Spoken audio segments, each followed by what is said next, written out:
following letter is my testimony. My name is Jerry Volk. I was named after my uncle, First Lieutenant Jerome A. Volk, United States Air Force, who was killed in action while flying a low-level bombing mission in North Korea on November 7, 1951. Jerry was the first Air National Guard pilot from Wisconsin killed in the Korean conflict.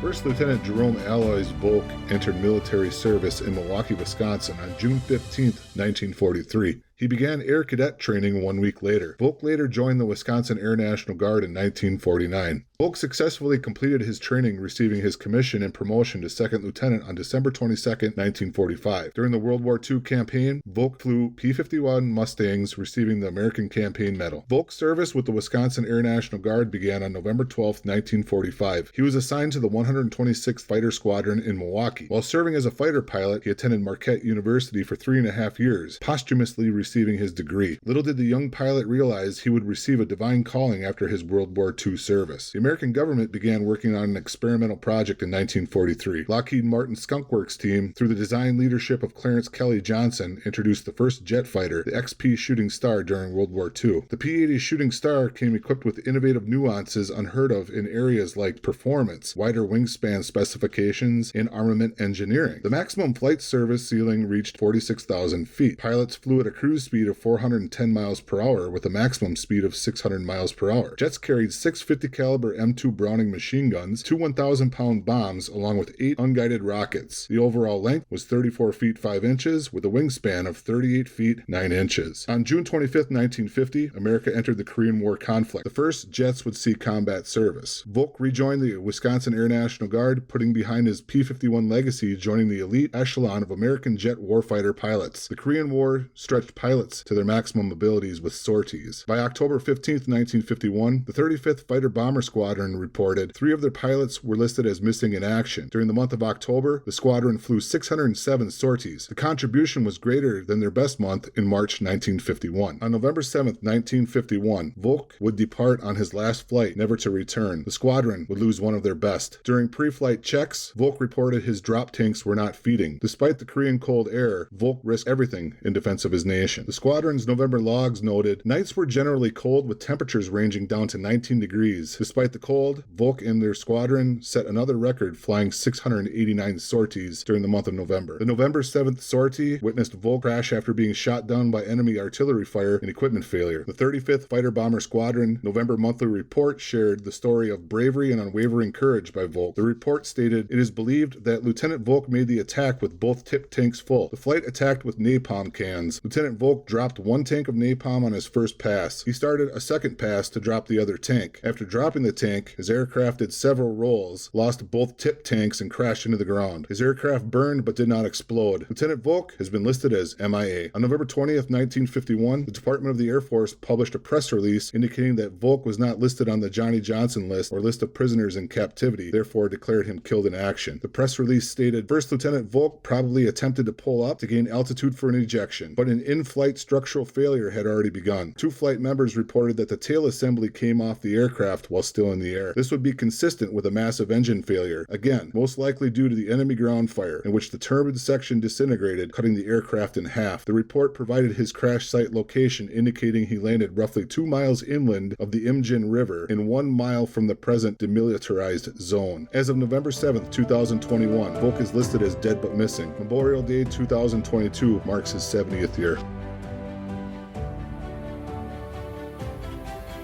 Tragically, the fact that Jerry has never been returned has taken a toll on our entire family and continues to do so.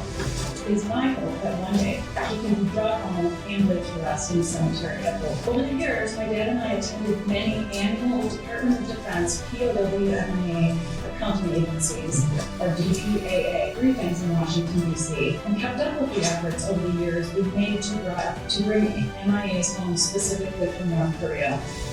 In all honesty, with so many years having passed, I had little hope until recently that it would ever happen. The briefing I attended a year ago, however, changed all that when I found out about the great advances in both science and technology that have made what was once impossible now in fact very possible.